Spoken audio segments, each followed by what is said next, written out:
Hi friends, welcome to our channel. ఇది వచ్చేసి చిన్న బ్లాగ్ అండి. ఈరోజు ఆఫ్టర్ అవ్వటం వల్ల మా పాప మధ్యాహ్నానికి ఇంటికి వచ్చింది. ఇప్పుడు లంచ్ చేద్దామంటే వాళ్ళ నాన్న కోసం ఆమ్లెట్ వేసిద్దంట. ఎవరికది? నాన్నగా నాన్నకైతే 2 eggs.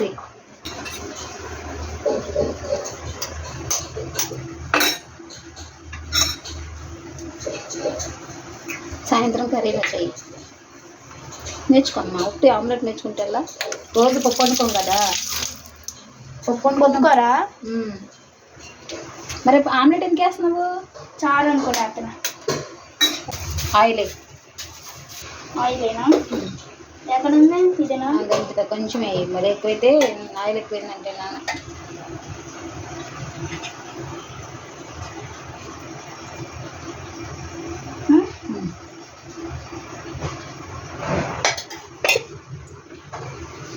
కలపాలా? పాతి కింద ఇంకా కాగల, వేడి లేదు. వచ్చేస్తుంది నీకు, చేతి మీద వచ్చేసిద్ది. ఆయిల్ కాగిపోయింది, అది అంతా కొంచెమే కదా, వేసేయి. ఇక్కడ కలగా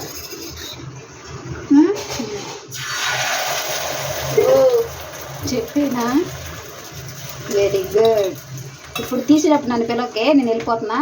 సరే, నీట్గా తీయాలి, ముక్క చెదరకోకుండా. వచ్చా నీకు? నేను అన్నం కొండ ఇక్కడ పెడతా. తిప్పుమా తిప్పుమా, తిప్పు. అది ఇప్పుడు పోకుండా తిప్పాలి. చూడు, అది అలా పడినా అది అబ్బా, కాలువే పడింది. అది వచ్చి అక్కడ దాకా వచ్చిందా? మరి సరే, వేరే ప్లేట్ గిన్నెది అదిగో కలుపు. ఇలా నాకే అన్నం పెట్టేసి వస్తాను. వేరే ప్లేట్లో తీయండి. పెద్ద ప్లేట్ పెట్టు, పెద్దగా ఉంది కదా అది. చిన్న దాంట్లో ఎలా పెట్టాలి? వీళ్ళే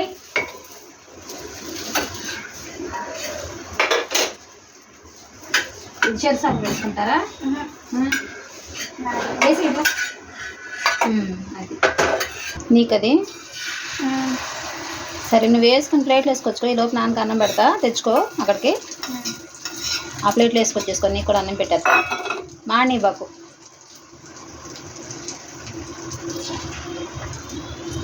సరే,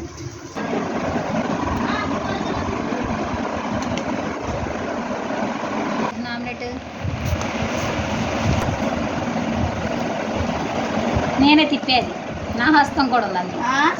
అంటే సప్పగా ఉన్నాయి, రెండు సప్పగా ఉన్నాయి కదా. అంటే నేను బాగా అర్థమైందా?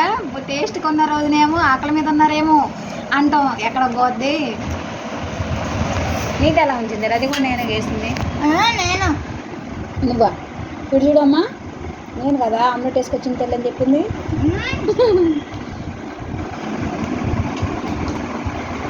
ఎలా అయితే ఆమ్లెట్ వేయటం నేర్పించా చిన్నప్పుడే. ఇప్పుడు కొంచెం పర్ఫెక్ట్గా వచ్చేసింది. పప్పు నేర్పిస్తా, పొరుటు, ఫ్రైడ్ రైస్ నేర్పిస్తా. ఓకే, నేర్చుకోవాలి. నేర్చుకోకపోతే ఎలా? ఒకరి మీద డిపెండ్ అవ్వకూడదు. ఏదైనా అవసరమైనప్పుడు అంటే అప్పటికప్పుడు చేసేసుకోగలగాలి. వాటర్ పోసుకోవచ్చు. మజ్జిగ తాగుతా. మజ్జిగని వెన్నెలా చేయొచ్చా? మేగడ ఉండాలి.